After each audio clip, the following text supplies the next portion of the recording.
Allez, nous sommes le 1er janvier, on est en 2026. Ça y est, une nouvelle année s'ouvre. Le champ des possibles est en train de s'ouvrir et c'est justement pour ça que j'ai envie de te proposer un exercice que moi je fais tous les ans et que j'adore. Alors, tu as sûrement déjà entendu parler du vision board, hein. Faire un vision board pour, eh bien, en effet, se préparer son cerveau, ouvrir le champ des possibles sur eh bien, l'accession à tes rêves, dream board, vision board, vraiment d'ouvrir. Donc ça, c'est un super exercice que je vais te montrer, que tu as sûrement déjà, voilà, donc tu as sûrement déjà entendu parler. Et moi, je vais te montrer aussi ce que je fais en plus. Donc, vision board, tiens, hop, je te montre le mien, tu vois, il est juste derrière. Hop, il est là.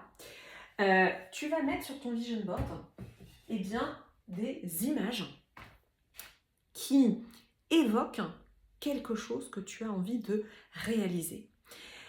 Moi, j'aime bien le mot de rêve, un dream board. Hein. Pour certains, le rêve, c'est peut-être quelque chose un peu bisounours. Moi, ça me parle. Choisissez les mots qui vous parlent. Moi, j'aime bien l'idée de ouvrir mon champ des possibles. Et donc, tu vois, quand j'ai réalisé mon vision board, là, qui est juste derrière, j'avais plein d'envies. J'avais voilà, des envies que j'ai matérialisées par des photos. Pourquoi les photos? Parce que le cerveau va mieux se projeter en fait quand il voit des images, mais c'est l'idée de faire exister via des photos des sensations, des ressentis. Donc tu vois, moi j'avais mis plusieurs choses qui évoquaient voilà, différentes choses que j'avais envie de vivre, notamment dans la relation avec mon fils, de vivre des choses, des voyages. J'avais envie de mettre plus de musique dans ma vie, j'avais envie que voilà, mon entreprise The Positive Place s'expande, etc. Et ce qui est intéressant avec le vision board, c'est que tu vas avoir une dizaine, quinzaine d'images. Tu vois, là, je pense que j'ai 10-15 images. Et donc, ça ouvre vraiment ton cerveau. Donc, c'est hyper intéressant. Et en même temps, moi, je fais autre chose en plus du vision board et c'est ça que je vais te partager. Donc, j'ai fait mon vision board avec mes 15 images. L'autre exercice que je te propose de faire en complément et que même je te propose de faire juste avant ton vision board, c'est tu vas prendre un fichier Word ou une feuille, hein, si tu as envie d'écrire, et tu vas noter tes 111 désirs pour 2026. Alors, dans ce titre, je vais t'expliquer, tout est important. Alors, 111, pourquoi ce chiffre? Tu sais, en numérologie, tous les chiffres ont un symbole. Alors, moi, je ne suis pas numérologue, mais voilà, le 111, ça a une valeur symbolique. Et moi, en fait, je vais te dire, ce qui est intéressant là, c'est que on va aller bien au-delà des 15 images du vision board. Parce que là, en fait, tu vas devoir écrire 111 désirs pour 2026. C'est énorme, 111 désirs. Et le mot désir aussi est important, tu vois. Désir, c'est à quoi tu aspires, tu vois. Qu'est-ce que tu as envie de réaliser et ça peut être un désir, encore une fois, ça peut être un rêve un peu fou, tu vois, que tu n'oses même pas finalement, que tu même pas verbaliser. Mais tu vas t'autoriser à l'écrire parce que comme tu en as 111 à faire, je vais te dire, va falloir y aller, quoi. Et je l'ai relu tout à l'heure, mon fichier Word de 2025, j'ai même pas réussi à noter mes 111 désirs parce que c'était trop. Donc tout ça pour te dire que ne te fais pas impressionner par le chiffre de 111. Si tu n'arrives pas à 111, c'est pas grave, de mon point de vue. Hein. Ce qu'il faut, c'est élargir le champ des possibles. C'est aussi un exercice de créativité. Moi, je forme aussi en créativité. Et en créativité, on se dit que on va démultiplier les idées. Et donc là, tu vas démultiplier ton nombre de désirs comme jamais, tu vois. Et sur 111 désirs, il y en a, tu vas aller un petit peu plus loin que ce que tu aurais été dans ton vision board, puisque dans ton vision board, tu n'as que 15 images, d'accord?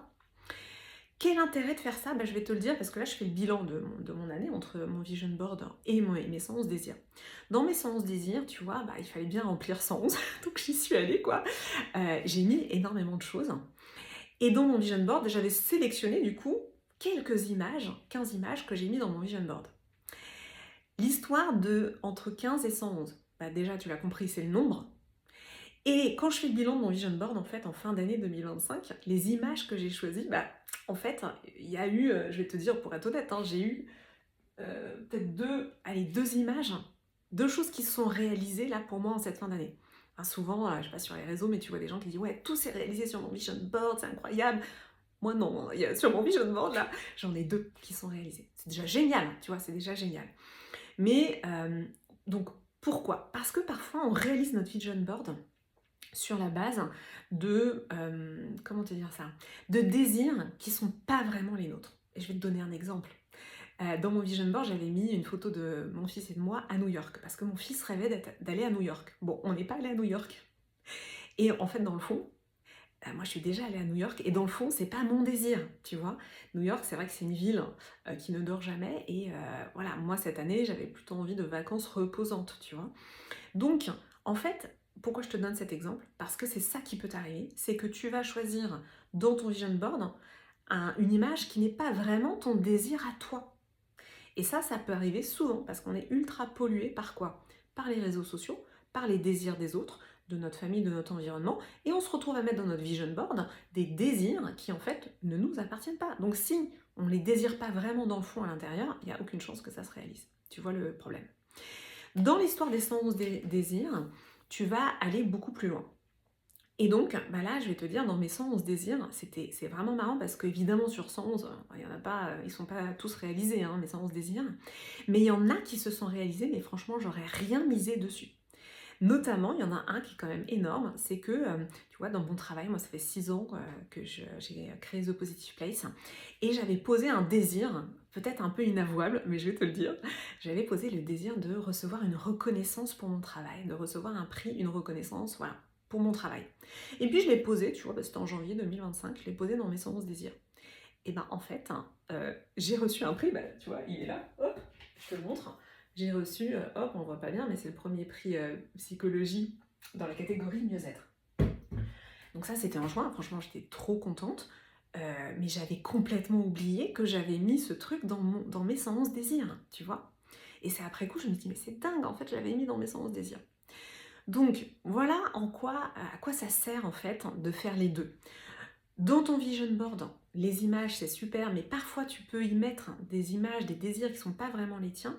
Dans les 111 désirs, tu ratisses tellement large que finalement, ça t'ouvre un champ des possibles complètement incroyable. Et il y a des zones qui s'ouvrent en fait dans ton cerveau.